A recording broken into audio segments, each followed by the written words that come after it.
bem-vindos ao nosso seminário Labor de Inverno 2023, a importância da consciência trágica. Todo mundo está me vendo? Soltou aí? Quem está me vendo? Me dá um oi aqui, gente, no YouTube, por favor, tá? Sim, estamos ao vivo, já aparece. Ai, que coisa maravilhosa. Então é isso, desculpem o atraso aí de 14 minutos, mas problemas técnicos acontecem em todos os lugares, estamos diretamente, já estou até me vendo aqui, vou parar até de me ver aqui na câmera.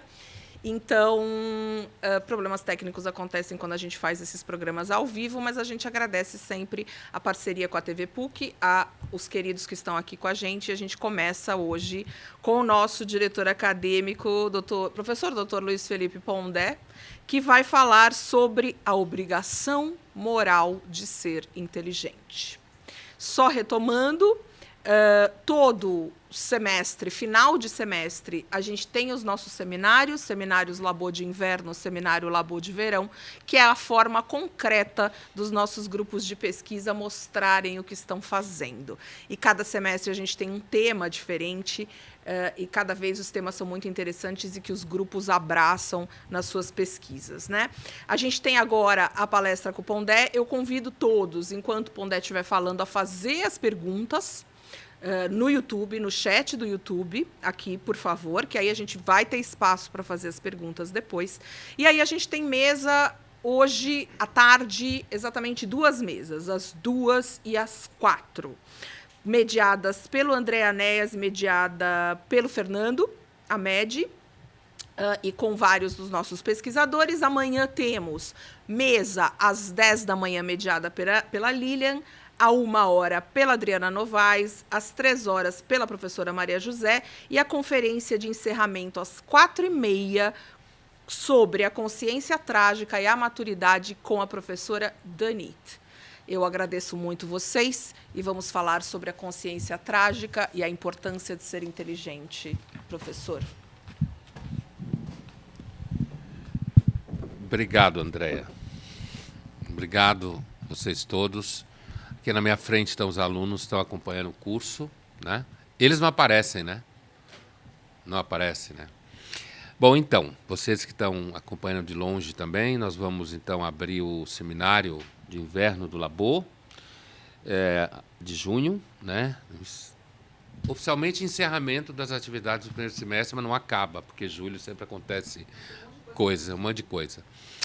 Bom, então, na semana passada, né, a gente tinha aula 2 semanas atrás, na semana passada, eu falava do conceito da obrigação moral de ser inteligente e me referia, dava fonte, né, é o nome de uma coletânea de ensaios, o Lionel Trilling, crítico americano, que viveu entre 1905 e 1975.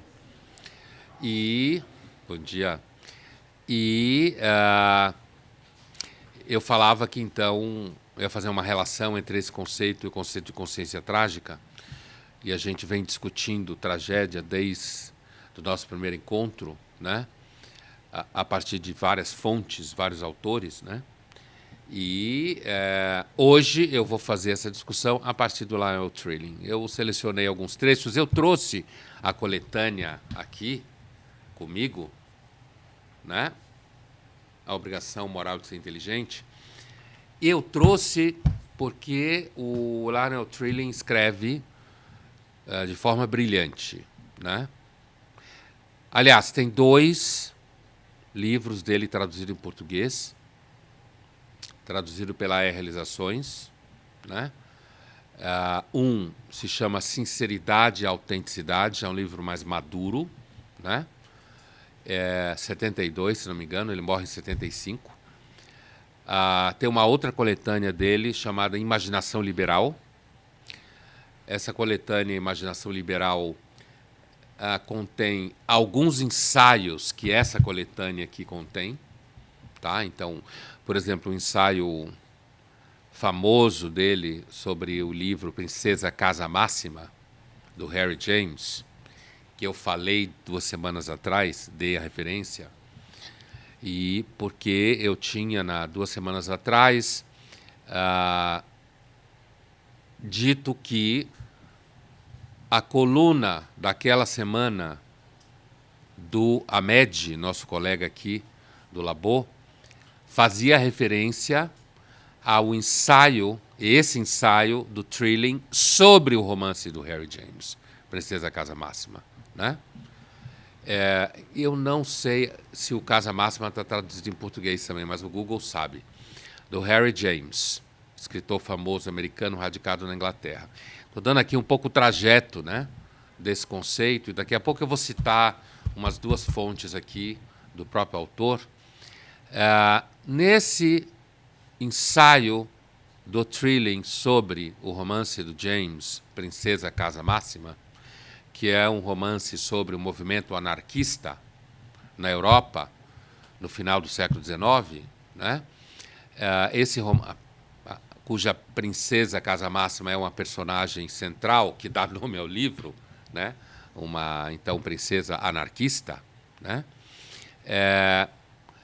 Esse livro ele foi objeto de crítica negativa pesada quando ele saiu, né? Tanto na Inglaterra, onde vivia o Harry James, quanto no seu país original, Estados Unidos. O Harry James é irmão de um filósofo muito famoso chamado William James, professor em Harvard, né? Só tem espanhol? Filósofo e psicólogo, deu aula de psicologia em Harvard, né? E ele, o William James tem um livro muito famoso, esse traduzido em português, que se chama A Variedade das Experiências Religiosas. É um livro que um monte de gente conhece, né? Aqui na PUC, inclusive, foi muito usado no Departamento de Ciências da Religião, durante muito tempo, na disciplina Psicologia da Religião, né? A Variedade das Experiências Religiosas. É um livro que eu recomendo a leitura para quem se interessa sobre esse tema de diferentes experiências religiosas, né? Do irmão dele. Bom, então, nesse ensaio, o Trilling cita uma carta que o Harry James, numa carta em que o Harry James, está tentando entender por que o livro dele teria dado errado. Não o livro dado errado, porque ele não acha que deu errado, mas porque a recepção teria sido negativa na sua época, né? E ele cita isso, e é isso que o Ahmed comenta na coluna, que eu disse, olha, é um bom texto para quem vier na próxima aula, né? Que é quando o Harry James diz que ele achava que tinham recebido mal o livro dele, porque o livro dele estava atravessado por uma característica que ele teria no seu pensamento, ele, James, que ele descreve como sendo a imaginação do desastre, né? E que ele achava, então, que a época dele, final do século XIX, faltava essa característica, que é a imaginação do desastre, e ele completa, ele mesmo dando uma espécie de definição do que ele chama de imaginação do desastre, o James, que é a capacidade de sempre ter em mente que a vida pode ser sinistra e furiosa, né? Bom, o Trilling vai discutir isso no ensaio, né? No ensaio dele, é exatamente essa citação, né? Que está aqui, esse ensaio, mas também está no Imaginação Liberal, portanto, o ensaio existe em português, esse ensaio sobre a Princesa Casa Máxima, né? E o Trilling vai discutir o que significa, então, ter essa imaginação do desastre como forma de percepção da realidade, o que significa essa ideia de que ter em mente sempre que a vida pode ser sinistra e furiosa. No caso do romance, além de dar uma merda geral, né, especificamente, no movimento anarquista,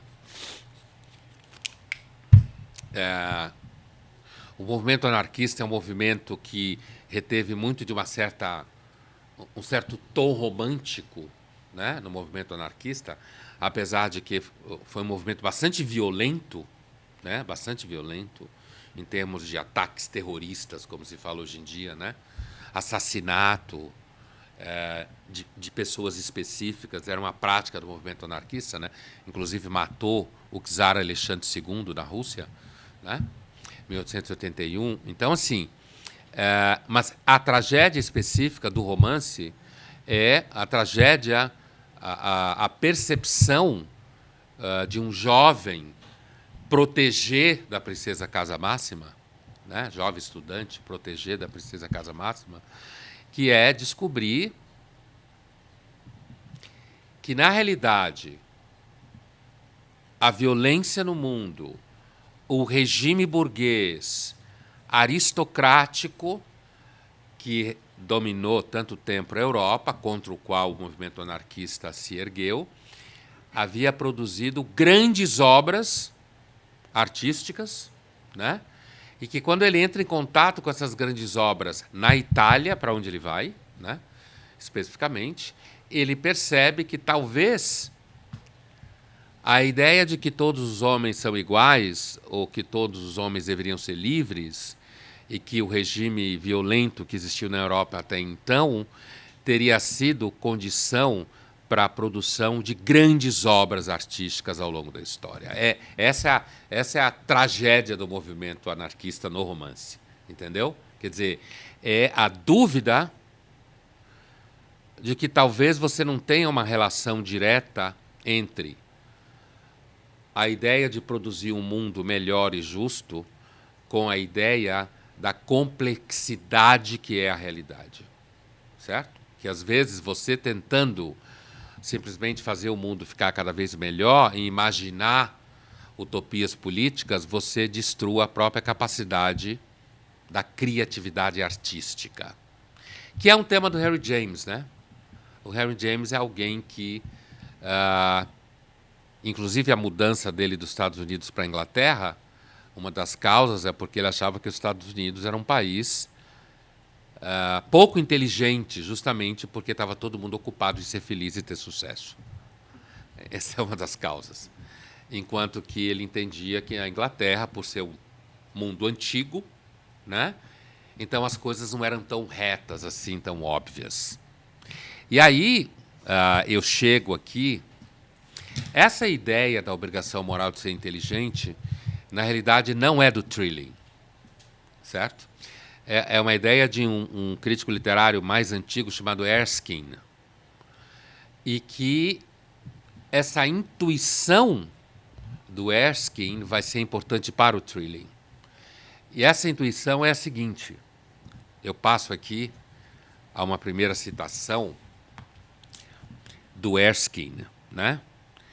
Que ele vai descrever a tragédia da inteligência, né?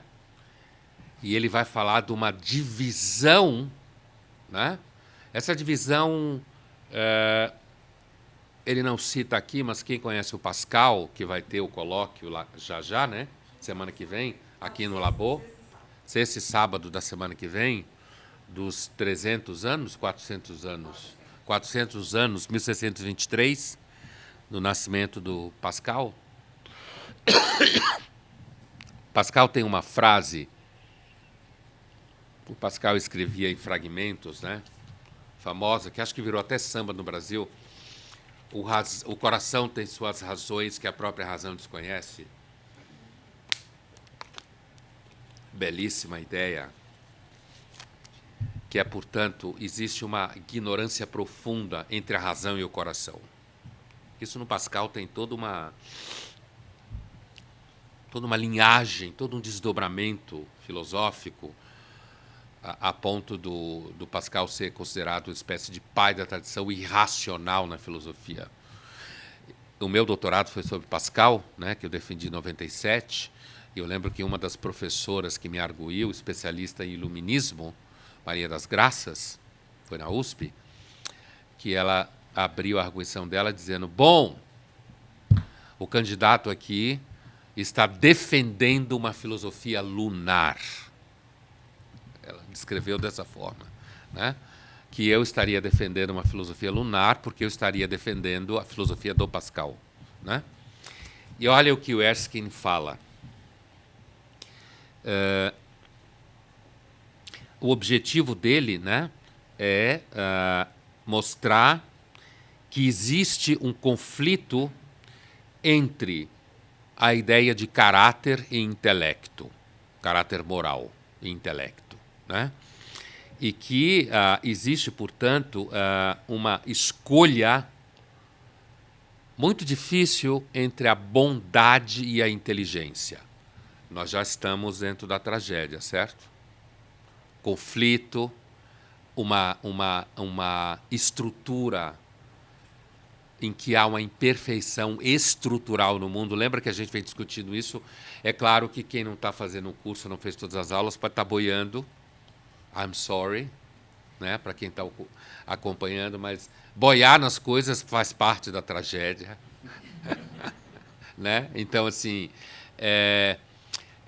essa ideia de que a tragédia e a consciência trágica, portanto, é perceber que o mundo não tem solução, certo? Ele é imperfeito, ele é conflitivo, e a consciência trágica, ou a mente trágica, como fala o Kaplan, na realidade, perceber que o esforço do discernimento não necessariamente leva a soluções, mas leva ao esclarecimento das coisas que acontecem, né? E aí eu volto aqui ao Erskine, que está citado na introdução. Portanto, é uma escolha difícil entre bondade e inteligência, né? A inteligência não necessariamente faz de você uma pessoa boa. E quando eu digo não faz de você uma pessoa boa, não significa que faz de você uma pessoa má, como quem vive na dicotomia e na polarização normalmente pensa. É um dos grandes pecados da polarização, é que deixa você burro. Certo? Ela deixa você burro, né? Primeiro porque de cara ela começa a fazer você pensar sempre, aqui no caso do Brasil e dos Estados Unidos, em termos de esquerda e direita, o tempo todo, né? E isso já deixa você burro, porque deixa você na militância.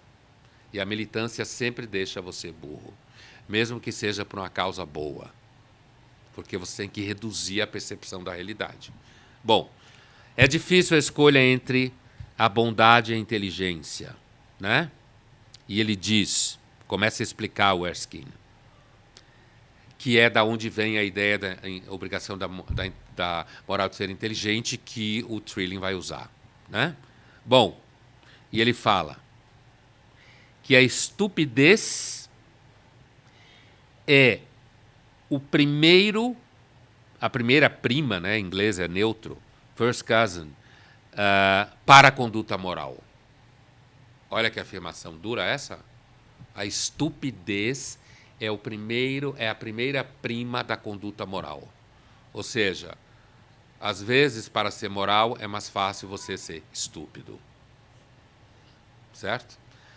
É, inclusive, aquilo que o próprio Trilling, 100 mil pés de altura, hein? Essa discussão aqui. O Trilling, no ensaio aqui, que ele vai discutir também um outro romance que deu errado, de um autor que é bastante pouco conhecido, no caso, ele vai estar discutindo o que ele chama de moral espontânea, ou a moral da inércia, que muitas pessoas vivem nela. A moral da inércia é você viver sem pensar em coisa nenhuma, sem tomar nenhuma atitude, viver absolutamente a partir dos costumes, que seria a ideia que um reacionário conservador teria como ideal. Eu quero voltar à família dos anos 50. Que catso de família dos anos 50. Quem teve a ideia que a família dos anos 50 era ideal? A família nunca foi ideal e nunca será. Isso não significa que ela não faça falta. Está vendo o que você não consegue juntar numa síntese? O conflito, né? Isso é a essência da tragédia. O conflito é inexorável, não tem solução. E você vai se virando como pode, certo? Então, assim, voltar à família dos anos 50, como no começo das eleições de 18, o discurso bolsonarista fazia, né? Aquela família que o Nelson Rodrigues dissecou, né? Mas isso não significa que se você montar um trisal, tá tudo bem. Entendeu? Família monoparental, tá tudo bem. Não significa isso. Mas aqui ele está dizendo que a estupidez é a primeira prima da conduta moral, que significa é mais fácil para você viver moralmente se você seguir uma certa inércia moral, como o próprio Trilling vai falar mais adiante na coletânea. Entende? Não pensa muito. Repete os atos. Isso não é uma fórmula, hein? Sejam estúpidos e vocês serão felizes. Né? É isso que Jesus queria dizer com os pobres de espíritos vão herdar a terra? Né? Herdar a terra, ir para o reino dos céus e tal. Continuemos aqui, ó. Que a cleverness, né? A clareza do pensamento é o primeiro passo em direção ao equívoco moral. A inteligência, a clareza do pensamento pode levar você ao pecado, certo? Pode levar você a condutas morais que podem parecer duvidosas. Tá claro o que eu estou dizendo? Eu estou dizendo umas coisas hoje aqui bem complexa e bem pesada, certo? A ideia de que a inteligência leva você necessariamente a ser uma pessoa moral está errada. A inteligência pode levar você a vários territórios, não necessariamente a ser uma pessoa moral. Pode levar você a territórios que você se sinta em conflito, né? Que você não consiga resolver a equação definitivamente. Vamos continuar aqui. A razão e Deus nunca estiveram em bons termos um com o outro. Bom, quem conhece a história da filosofia sabe disso muito bem, né? Eles nunca estão em bons termos um com o outro, traduzindo literalmente, mas dá para entender em português, né? Nunca se deram muito bem. Good terms, ele está escrevendo aqui. Quer dizer, a razão e Deus sempre estiveram em conflito. Aliás, um autor que provavelmente a gente vai ver no próximo semestre, que é um autor reconhecidamente trágico, que é de quem eu vou falar no colóquio, Pascal, Miguel de Unamuno, um basco espanhol, né? Super dramático, assim, para quem gosta. Espanhol, né? Basco, né? Sempre dramático. O Unamuno ele vai aprofundar justamente essa ideia do conflito entre fé em Deus e a razão. É aí que vai estar o conflito trágico para o Unamuno, especificamente, né? Continuando aqui, ó. Que o coração e a mente, o espírito, no sentido de inteligência, the mind, ele fala, são baldes, recipientes rivais no poço da verdade. Entende? São recipientes rivais na busca da verdade, né? Quer dizer, a razão, o coração de um lado, a razão do outro. Deus de um lado, a razão do outro. Está ficando claro a ideia? Né? Quer dizer, é como se você tivesse, de fato, tentando sair de um abismo, se agarrando nas paredes com as mãos, que é uma imagem do Milton, Paradise Lost. Né? Tentando sair, indo em direção à luz, tentando sair do inferno e da escuridão, subindo, agarrando as paredes com as próprias mãos.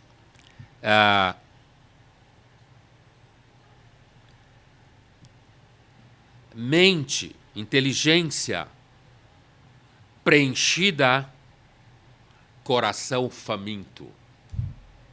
Certo? Tá vendo? Né? Starved heart. Quer dizer, coração faminto. Isso aqui é puramente Pascal. Totalmente Pascal, isso aqui. Né? Quer dizer, quando a inteligência está muito plena, o coração está faminto. Porque inteligência ou razão e coração não necessariamente se integram. Não se integram. Então, esse papo que é muito comum em muitos lugares, como eu faço para? Né? Como eu faço para? Como que a gente atinge o equilíbrio em? Você vê que é uma pergunta imatura, ingênua ou de má fé, mas pode ser simplesmente uma pergunta ingênua, imatura. Como eu faço para atingir o equilíbrio tal? Não sei. Esse tal desse equilíbrio que fica muita gente vendendo por aí, que você encontra, né? Os extremos são meio infinitos, né? Você pode errar nos extremos de forma tão gigantesca que o tal do equilíbrio aparece longo, parece distante, né? Por outro lado, né? Coração e êxtase, inteligência fraca. Tá vendo? É daí que o Trilling vai arrancar a ideia de inteligência, da obrigação moral de ser inteligente, tá? É desse conflito que o Erskine vai descrever, tá? Que é um conflito essencialmente trágico. Aqui ele está associando esse conflito a Deus ou coração, fé, emoção e inteligência, que o Unamuno vai perseguir no livro dele, O Sentimento Trágico da Vida, no homem e nos povos. Esse é o nome do livro do Unamuno. Aqui, agora vamos a uma citação do próprio Erskine, de 1946. Quando você lê o Trilling, uma das características do Trilling é você ter a impressão que ele é um profeta. Tá? É normal quem lê o Trilling tem essa sensação de que ele, porque ele morre em 75, então, né?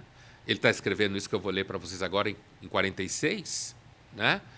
E é um professor, era professor de Colômbia, né? De crítica literária, literatura e crítica literária, né?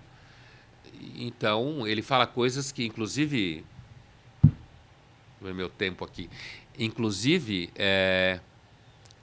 no outro ensaio que a gente vai comentar aqui também brevemente, que é um ensaio sobre o ensino da literatura moderna, esse é o nome do ensaio. Eu estou lendo aqui a introdução. Ensaio, é um ensaio sobre o ensino da literatura moderna, em que ele vai falar dos alunos. Esse é um ensaio de 1961. Você tem a impressão que ele está falando de alunos de graduação de hoje. Né? Quem dá aula em graduação hoje tem a impressão que o ensaio foi escrito sobre alunos de hoje, mas não é, de 1961. Mas olha aqui, ó, que ele fala nessa introdução. Mas conosco, ele está falando com o mundo acadêmico e inteligente americano. Esse é o conosco ao qual ele se refere. With us.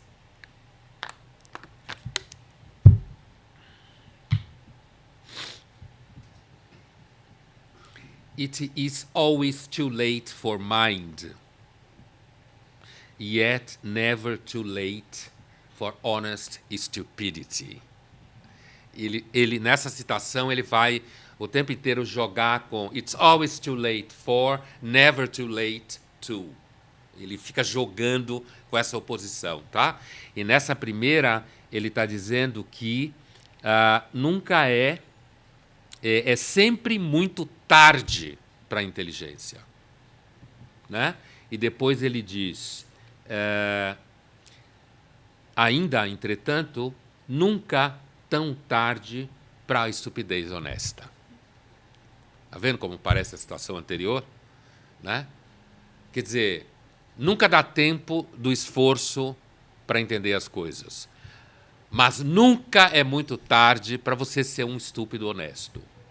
Ou seja, que você não tentou entender nada, não tentou lidar com nenhuma grande variável, mas que você é honesto na sua estupidez e você então assume então que você quer ser bonzinho por isso, você quer ter as causas certas por isso. E na realidade a intuição do Trilly é que quando isso acontece, as pessoas ficam burras. E é isso que ele vai identificar nos alunos de 1961, de graduação de Colômbia, certo? Cheio de atitudes. Ele cria um verbo em inglês, atitudar, que também não existe em português, né? É que nem adulting hoje em dia, né? Adultar em português. Bom, aí ele continua. Continuando aqui. Sempre um pouco tarde demais para o entendimento. A little too late. Para o entendimento. Never too late para você ser movido por uma selvagem ira do bem. Tá vendo? É sempre tarde para o esforço do entendimento. Mas nunca é muito tarde para você ser movido por uma ira selvagem do bem. Não parece o mundo que a gente vive hoje? 1946. Não há nenhum mistério aqui. A minha hipótese, agora é a minha hipótese que, na realidade, eu estou desenvolvendo com vocês ao longo do ano, é de que a estrutura trágica ela faz você parecer um profeta, quando na realidade não está em questão aqui ser profeta, porque você está partindo de um certo olhar sobre o mundo, uma percepção de uma certa estrutura no mundo. E essa estrutura, sendo ela estrutura, ela se repete infinitamente. Que é o que o James chama de imaginação do desastre. O que ele chama de você perceber que a vida pode ser sinistra e furiosa. É a tal da imperfeição que cita o Kaplan, a estrutura de imperfeição do mundo. E aí, quando você está olhando o mundo a partir daí, às vezes você pode falar coisa que pode parecer profética. Quando alguém lê depois, algum tempo depois, parece profética. Mas não é, porque você estava olhando com esse olhar do que eu estou chamando aqui de consciência trágica, né? De que o Kaplan chama de mente trágica, né? Porque essa sensação de que é sempre too late for understanding, né? Mas nunca é never too late para você ser movido por uma ira, wrath, né? Por uma ira, né? Selvagem, mas que uma ira selvagem movida pelo bem é totalmente a nossa época, totalmente, né?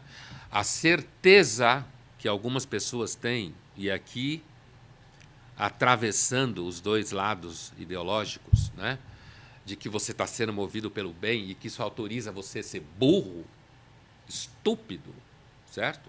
Autoriza você a eliminar toda uma série de argumentos e de percepção da realidade, porque você tem medo de que, ao fazer isso, você pode ser levado for the dark side of the force, certo? Né? Então você pula fora. Veja bem, né? Vou dar um exemplo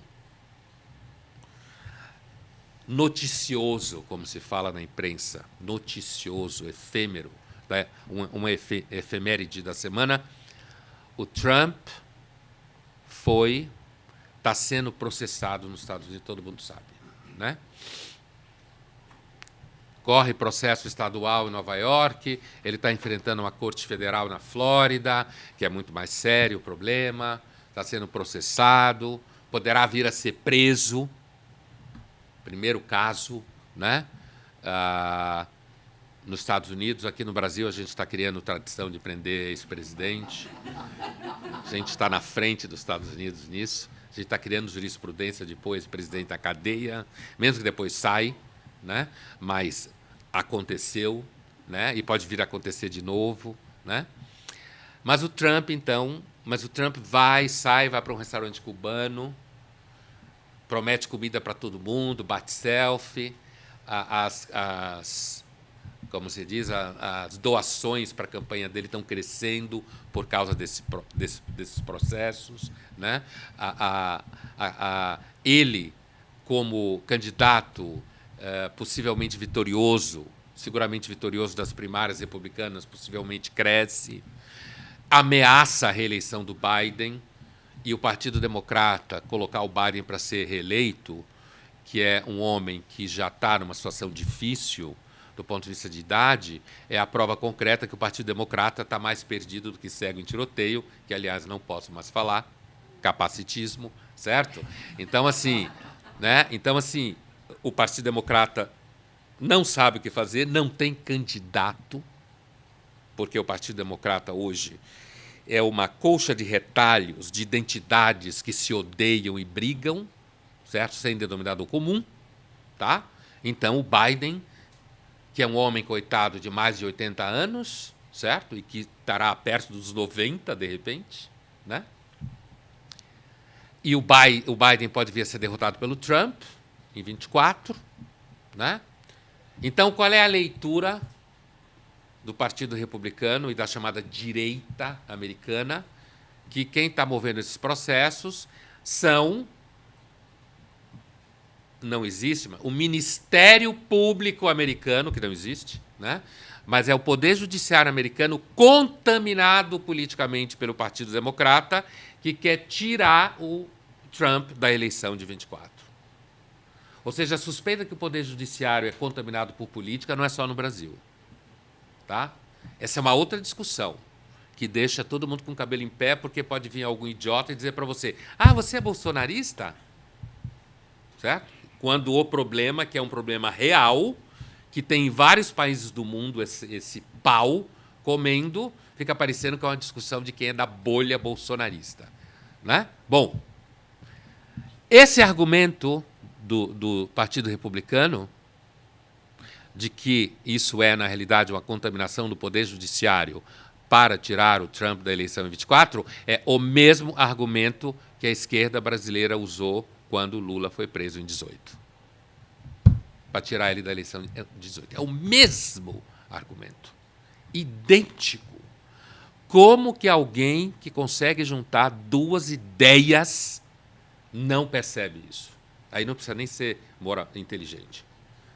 Como que alguém que consegue somar 2 mais 2 igual a 4 não percebe que é o mesmo argumento que foi usado no Brasil em 18, dizendo que a prisão era uma contaminação política e depois, para muitos, ficou provado que era, certo? No caso do Lula, né? É o mesmo argumento que está sendo usado agora contra o Trump. E por que isso é um risco? Porque o processo é tão lento para chegar a condenar e pôr na cadeia um cara como Trump, que ele poderá vir a ser eleito, porque o fato dele estar sendo processado não torna ele inelegível, certo? Nos Estados Unidos. Ele pode ser eleito e, uma vez ele eleito, sabe Deus o que vai acontecer com o tal processo. Certo? O processo pode se perder lá nos corredores burocráticos, entre as mãos diversas do Poder Judiciário e dos juízes americanos. Tem até uma juíza americana que está em foco, porque acham que ela tem um poder enorme sobre esse processo, e ela é trumpista. Então, os democratas não estão satisfeitos porque, por sorteio, caiu na mão dela para julgar. Por sorteio. Né? E aí se suspeita que ela pode empenar para o lado do Trump. O mundo é complexo e imperfeito. Se você quiser achar que você é um agente do bem, pense só 3 coisas. Dentro desse ponto de vista, é isso que eu estou dizendo. Pense só 3 coisas e você vai para casa achando que você é um agente do bem. né, o mundo. E aí, como eu falava para vocês no começo da nossa conversa, no começo do ano, para quem está aqui só hoje não sabe o que é, mas eu falava justamente que a tragédia teria apreendido essa imperfeição estrutural e que as peças estão transitando por essa imperfeição estrutural. E a sensação de que, por exemplo, o Trilling estaria vendo o futuro, que somos nós, em 46, não é simplesmente porque ele está percebendo que lá em 46, nos Estados Unidos, no mundo acadêmico americano, em Colômbia, no pensamento público americano, havia essa fúria, certo? De você afastar o que é complexo, afastar o que é da ordem do understanding, como ele fala, of the mind, como ele fala também, e optar por uma estupidez honesta. Ou optar por uma fúria moral do bem, de achar que você está representando o bem de forma furiosa.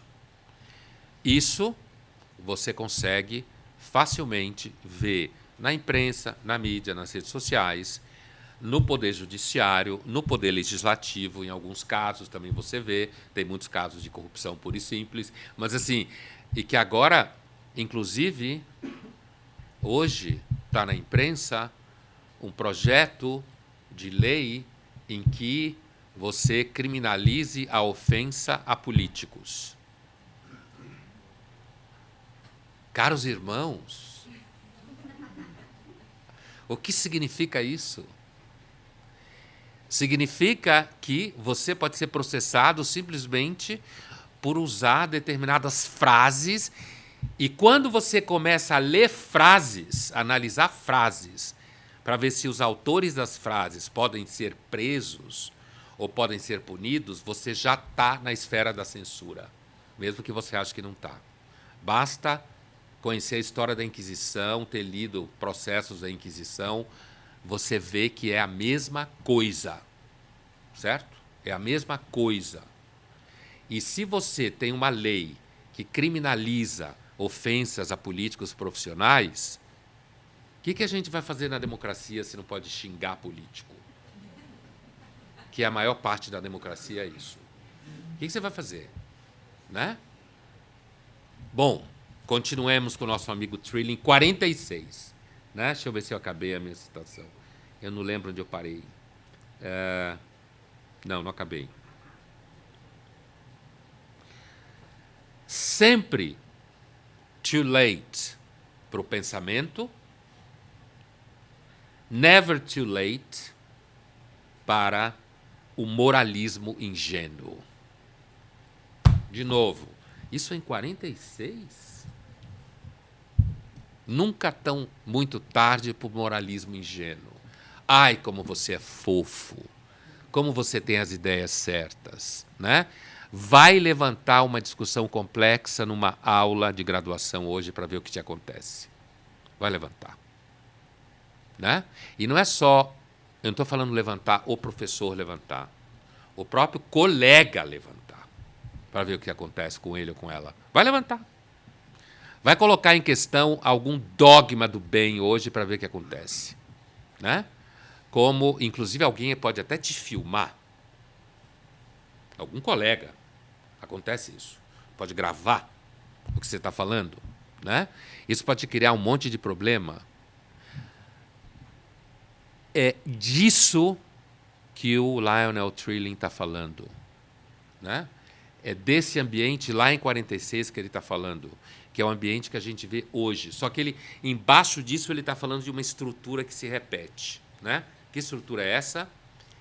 Esse movimento que é sempre cansativo você tentar entender as coisas de forma complexa, é sempre mais fácil você deslizar para a ideia de que você é do bem. Sempre mais fácil. De que você está do lado certo. Isso você, às vezes, encontra, inclusive em pessoas que você olha e diz assim, não, mas não devia estar falando isso. Sabe muito mais do que isso para poder falar só uma coisa dessa. Né? Isso está Por exemplo, a universidade, nós estamos dentro de uma universidade, ela é um poço disso hoje. E já era em 46, nos Estados Unidos. Hoje, inclusive, nos Estados Unidos, isso inclusive é bem pior, né? Essa certeza furiosa. Agora, tenho que dar tempo para as perguntas, e hoje é um pouco mais curto, porque está dentro do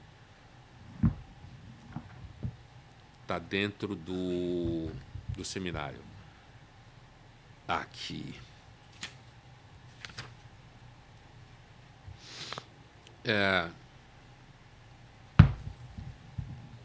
Aqui é um ensaio sobre o ensino de literatura moderna. Esse é um ensaio de 1961. Passou tempo de 46, né? 1961, né? Nesse ensaio,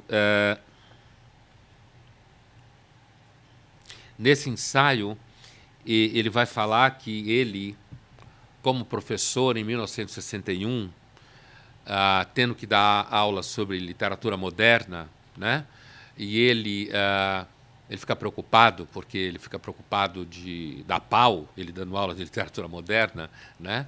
E ele também fica preocupado com uma coisa específica que eu não vou comentar com vocês aqui, eu vou citar, mas não comentar, que é quando ele fala que, pelo gosto de querer que as pessoas exponham sua vida privada em sala de aula, alunos e professores, né?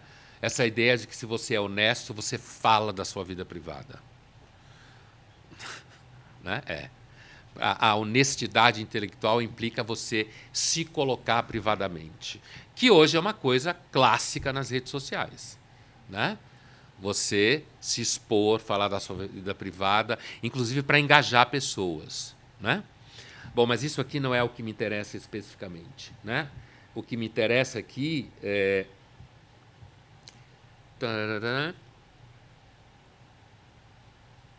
Aqui ele fala de uma tendência na universidade americana. Ele está falando especificamente de Colômbia, mas é facilmente universalizável, né? Que ele diz que é uma prescription do projeto educacional que se autodenomina progressive, certo? Uma prescription que é a seguinte: think for yourself. Alguém com 17 anos, 18 anos, estimulado a pensar por si mesmo, que é uma coisa que talvez você consiga com uma certa dificuldade, talvez, no final da vida, né? Pensar por si mesmo. O que não significa que você deve ser um estúpido repetitivo. Significa que, na verdade, você deve buscar referência, ser lento, ter paciência. É isso que quer dizer, né? O pense por si mesmo, que acaba... Ele está falando isso em 1961, né? Que já estava instalado isso, né? O pense por si mesmo. Essa ideia de que isso é educar para você ser o que ele chama aqui de progressive, progressista, né? Bom, e aí ele continua. Ele usa uma expressão aqui muito específica, que é a universidade, o ensino ser tomado pela piedade progressista ou pela piedade conservadora. É quase poesia isso. Piedade progressista ou piedade conservadora. Ou seja, você tem que confessar a observância, daí a ideia de piedade, ou a ser progressista ou a ser conservador. E ele usa a expressão piedade. É essa a expressão dele, piety. Ele usa a expressão piedade para se referir, para dizer que, na verdade, essa adesão progressista ou conservadora, 1961, hein, já está na forma de uma espécie de espiritualidade. Alguma coisa da ordem do irracional, né? Alguma coisa da adesão por fé. E isso que é uma característica bem... Não é à toa que ele está falando de literatura moderna, hein? Isso é uma característica da modernidade, né? A modernidade, ela tem uma piedade progressista acerca de si mesma. Estamos avançando. Há uma evolução. Cada vez para melhor. E o que é a piedade conservadora, que ele está falando aqui, é achar que se você ficar na moral da estupidez e da inércia, está tudo bem. Se eu viver de acordo com o que minha avó pensava, vai ser feliz. Não. Não vai ser feliz em lugar nenhum, na verdade. Porque, como vai dizer o próprio Trilling, né, quando ele está falando da obrigação, está ficando claro que é a obrigação moral de ser inteligente? O que é uma obrigação moral, que ele está dizendo?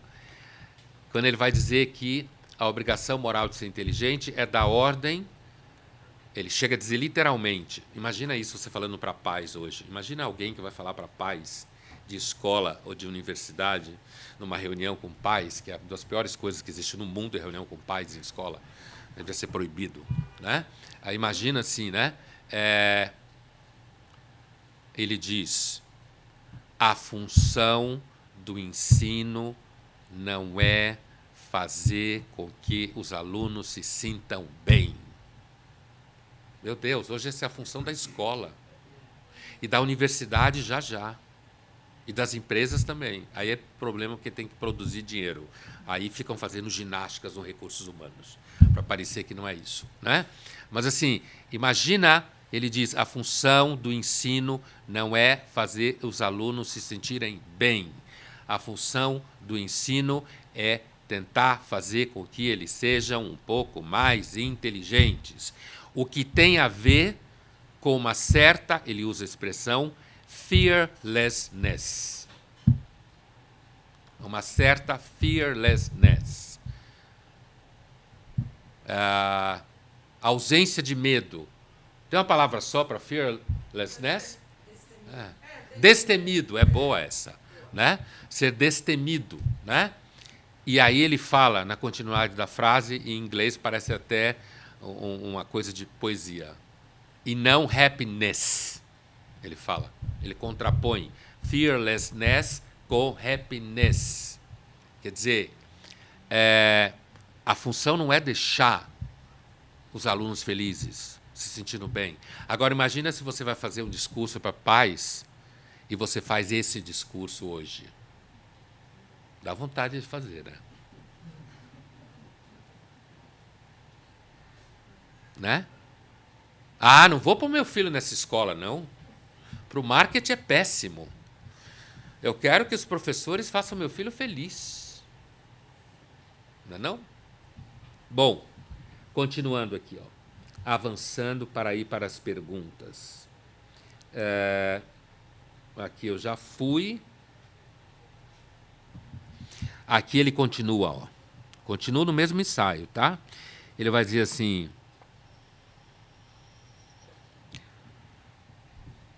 Está falando sobre os alunos aqui, tá? Ele está discutindo o problema do ensino da literatura moderna.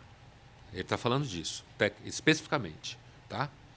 Então, é um ensaio que, a priori, seria para alunos e professores, né? Então, ele diz assim, os alunos, o aluno, é dito a ele que ele pode master knowledge, quer dizer, ele pode dominar o conhecimento, certo? Ele pode ter uma certa capacidade de dominar o conhecimento, né? Somente pelo meio de atitudes e generalizações.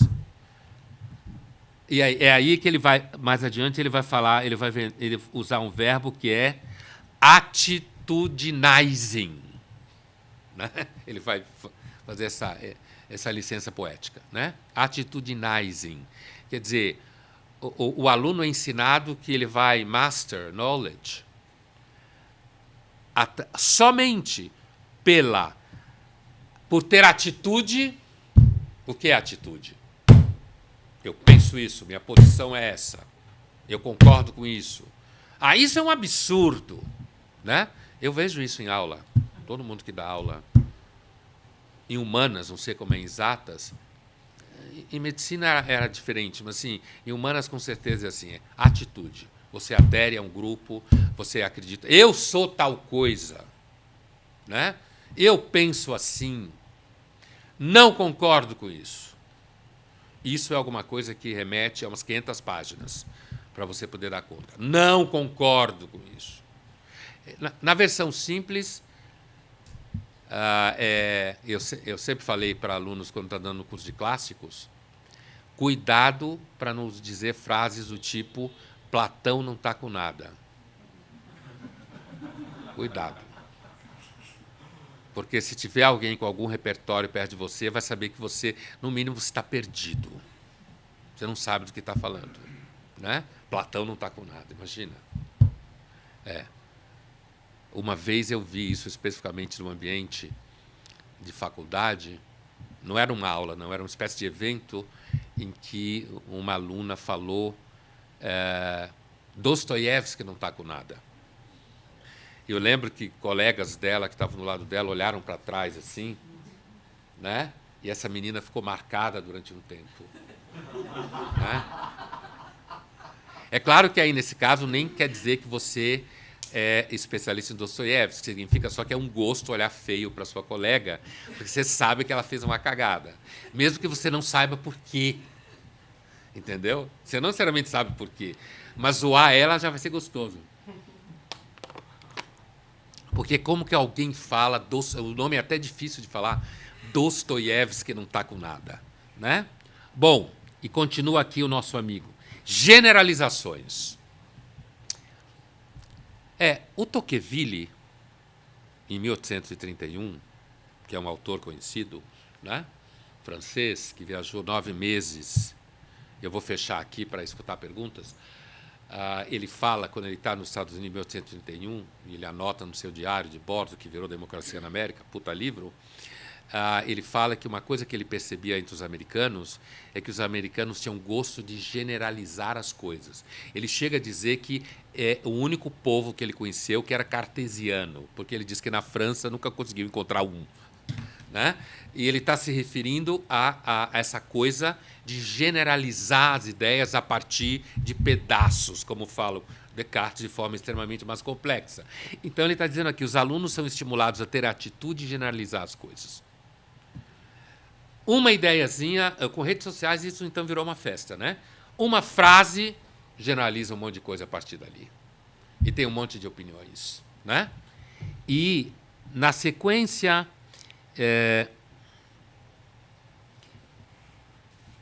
ele cita aqui a relação, uma certa relação de arrogância em relação ao Paternon, que é uma imagem que o Coppola usou nos 3 Contos de Nova York, que é um filme que o Coppola faz um conto, a Woody Allen faz outro e o Scorsese faz outro. No conto de Coppola tem uma menina que é filha de pais que são músicos de orquestras que viajam pelo mundo e ela mora meio sozinha com Zoe, esse é o nome dela, inesquecível, Zoe. E ela conhece o menino e eles ficam meio amigos, assim, ficam batendo altos papos e numa hora ela faz um gesto assim, né? E ela fala a seguinte frase: eu quero jogar minha sombra sobre a Acrópole. Imagina alguém que quer só jogar a sombra sobre a Acrópole. Imagina o que Acrópole significa. Por isso que eu lembrei, porque ele fala aqui do Paternon. Está ali, ó, né, a mesma coisa. Né? Quer dizer, como que você acha... Ainda, ela tinha 12, 13 anos, 14, mas quer jogar a sombra sobre a Acrópole? Quem é você para jogar a sombra sobre a Acrópole? Qualquer um de nós. Ah, não, mas tinha escravo na Grécia. Ah, é? Sei. A humanidade sempre teve escravo. É uma bosta. Mas lembre o seguinte, aqui não tem nada a ver com grupo específico. Grupos sempre foram escravizados quando são vulneráveis. Isso é que a história mostra. E se a tecnologia explodisse e acabasse, o mundo ia voltar a fazer escravos. Isso não significa que a escravidão é boa. Significa que há uma imperfeição na forma da humanidade conseguir fabricar comida. Portanto, quem salvou a humanidade da escravidão, quem foi? Os engenheiros. Foram os engenheiros. Foram os técnicos. Não foi filósofo, não foi advogado, não, foi engenheiro que conseguiu retirar a humanidade de uma miséria técnica, usando engenheiro como símbolo aqui, tirou da miséria técnica e, com isso, a gente conseguiu produzir comida numa escala gigantesca.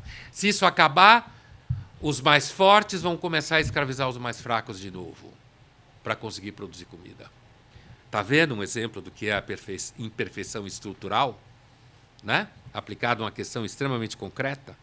Bom, e aí ele vai dar outros exemplos, né? Ele vai dizer assim, ó, fica muito difícil, ele dá exemplos aqui muito técnicos, né? Sem saber o que foi a Batalha de Trafalgar, sem saber decifrar a linha B, que é um termo técnico para se decifrar a escrita grega antiga, né? Do período pré-Grécia clássica. E aí ele fala aqui também, ó, ser muito falante, né? Falar apenas variações a partir de fórmulas que já são aceitas. Ele está descrevendo qual é a dificuldade da sala de aula, 1961. Tá? E ele continua assim, ó, ou achar que tudo que tem que ser ensinado deve ser para combater ansiedade, alienação e construir uma vida em sociedade, em comunidade melhor. 1961. Isso hoje é fato. Né? E como isso, na verdade, tornava o ensino da literatura moderna difícil, não só da literatura moderna, mas ele está falando da literatura moderna. Por que ele está falando da literatura moderna? Porque a literatura moderna pisa na jaca, questiona a modernidade, como a Princesa Casa Máxima. Certo? Questiona as utopias modernas, de todo mundo igual, do mundo cada vez melhor. Né? E, nesse sentido, você ia ter dificuldades. A última coisa que eu vou citar aqui é quando ele diz como os alunos também são faz parte da piedade moderna uma autopiedade.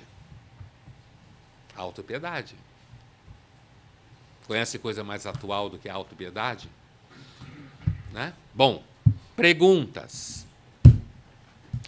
Nós vamos até 12:30. Calma lá, gente. A gente não pode passar de 12:30 porque tem mesa às 2. Bom, primeiro, eu queria avisar o pessoal que está, as dezenas e dezenas de pessoas que estão em casa, que o que o Pondé citou, primeiro, o colóquio de 400 anos de nascimento de Pascal, sexta-feira que vem. Então, as informações estão todas nos sites e nas redes do Labo, tá? Mas é aberto a todos, presencial, sexta-feira aqui, a partir das 9 da manhã, com Pascal e Unamuno, certo? Faço a abertura. Você faz a abertura. Um monte de especialista. Vai ter um monte de especialista em Pascal aqui, a sala, já está tudo divulgado. Não precisa fazer inscrição, é só chegar. Segunda coisa, as aulas dos seminários de filosofia, a gente vai continuar no semestre que vem, presencialmente, uma vez ao mês, mas não temos data ainda. Isso vai ser divulgado nas redes, então vamos, aos poucos, informar a todos. E, por fim, à tarde, o Seminário Labo hoje, amanhã, é pelo Oflates e pelo Facebook, não pelo YouTube, como estamos sendo filmados agora, não é mesmo? Então, é isso. Eu vou, primeiro, você vai pedir, tem muitas perguntas aqui, então vou usar o meu lugar de fala aqui. Capacidade de síntese. E a minha capacidade de síntese porque é uma arte que a gente tem que desenvolver nessa vida, não é mesmo? E fazer a pergunta do professor Andrei Venturini Martins. Imaginação da tragédia é possível, assim como é possível imaginar um mundo maravilhoso. Porém, como justificar a relação entre consciência trágica e a realidade? Pois dizer que a consciência trágica não significa que a realidade é trágica. Ele fez essa pergunta no grupo, né? Nosso grupo. Então, Andrei e demais colegas, A diferença entre imaginação utópica e imaginação trágica é que, normalmente, a imaginação trágica tem sempre razão. Basta olhar a história. Né? Enquanto que as imaginações utópicas, incluindo aí o próprio cristianismo e quaisquer outras formas de mundo perfeito, nunca aconteceu. E todas as utopias que a gente conhece até hoje deram errado. Mais do que deram errado, elas produziram distopias. Enquanto que a imaginação do desastre, que fala William James, se você coloca ela em prática, você quase sempre acerta. Né? Ou, de repente, sempre acerta. Né? No sentido de que é uma forma, uma espécie de controle de qualidade da relação entre pensamento e realidade. Agora, a afirmação a realidade é trágica, é claro que a gente pode discutir isso durante 5.000 anos, principalmente na filosofia analítica. Mas, assim, a relação entre consciência trágica e realidade trágica é a ideia de que existe alguma razoabilidade em você partir do pressuposto de que as coisas dão errado, porque elas de fato dão. E para os gregos trágicos, começava pelo caráter finito. Né? Essa era a primeira imperfeição. Né? E isso é um fato. Né? Os gregos eles eram atormentados pelo Thanatos, pela morte, e por os imortais, que eram os deuses. E essa, como Prometeu fala no Prometeu Acorrentado, os homens eram crianças. Eu coloquei no coração deles esperança e ensinei eles o fogo. Mas o problema é que eles continuam sendo mortais e podendo destruir o mundo com fogo, entendeu? Então, Andrei, me parece que há uma distância lógica, cognitiva e epistêmica gigantesca entre a possibilidade de um olhar trágico, a imaginação do desastre, que fala o James, e a imaginação utópica. A imaginação utópica parece infantil em comparação à imaginação do desastre que fala o Harry James. Obrigado. Você quer fazer a pergunta? Que aí eu repito aqui, rapidinho, porque aí precisa ir para a gravação. A gente acabou de falar que a escravidão, a gente deve o fim dela aos engenheiros. Né? E aí você também um pouco antes falou, não sei numa de exatas. Não sei numa aula de exatas. Sim, eu estava falando da dificuldade de sala de aula. Complexa. E poucos meses atrás, a Associação de Matemática de Ontário proibiu dizer que 2 mais 2 dá 4. A Associação de Matemática de Ontário proibiu dizer que 2 mais 2 é 4, certo? E não abrindo espaço para os estudantes. Né?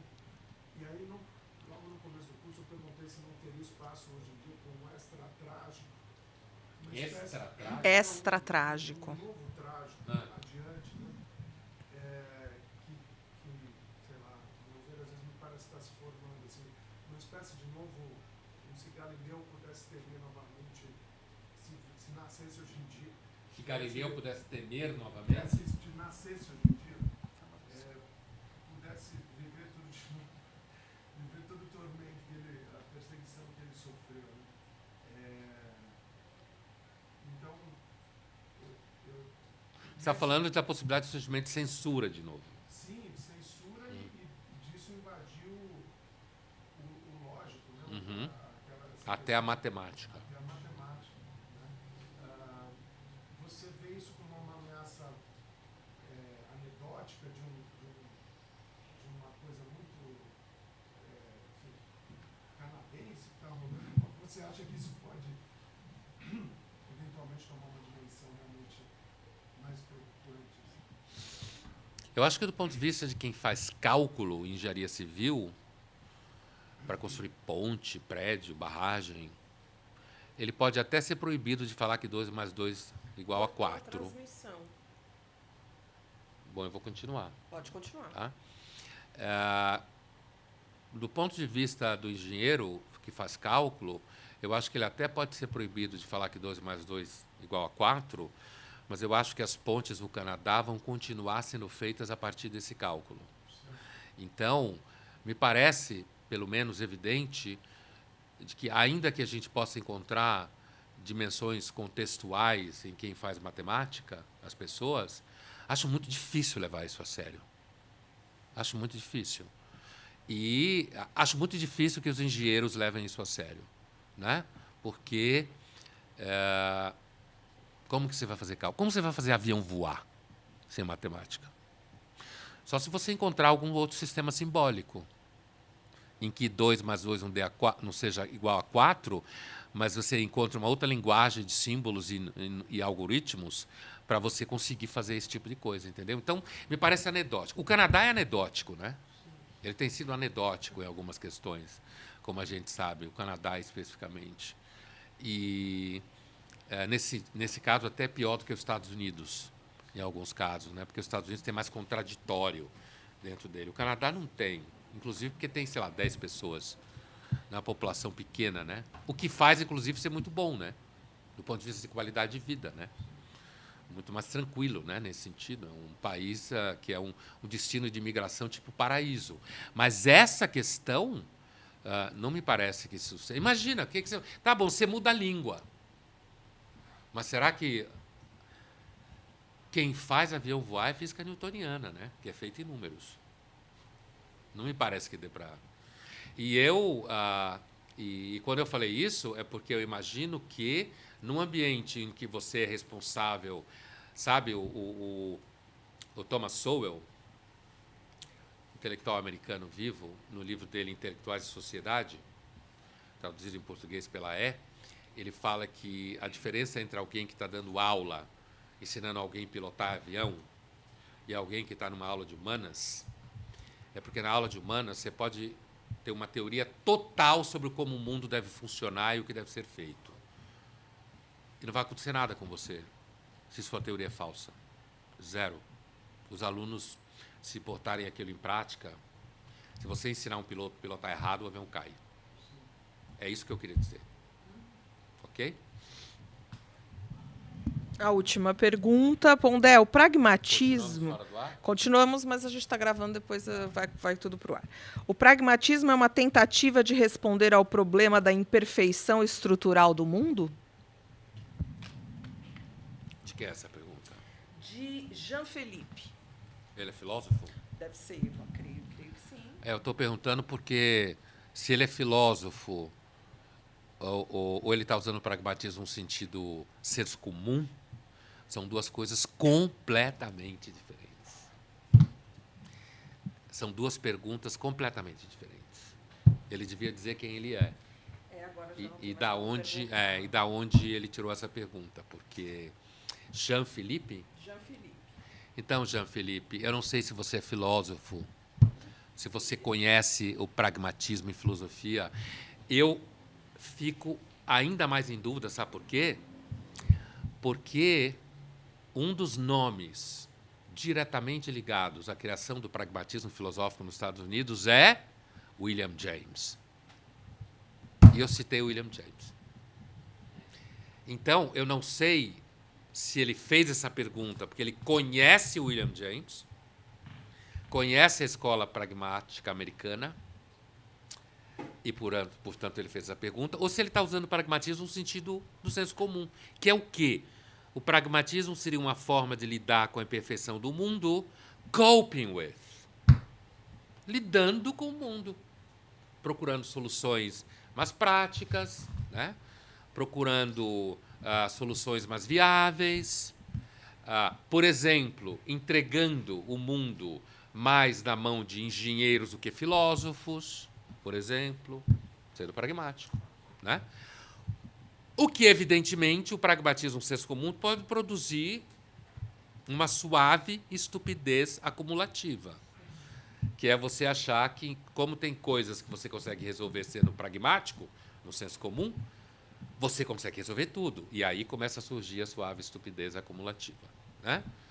Agora, se é pragmatismo filosófico, fudeu, né? Se é William James, cara que criou o empirismo radical, assim, o pragmatismo filosófico é uma teoria segundo a qual não há uma relação entre palavra e coisa. Sentiu o nível da pergunta? Não existe relação entre palavra e coisa.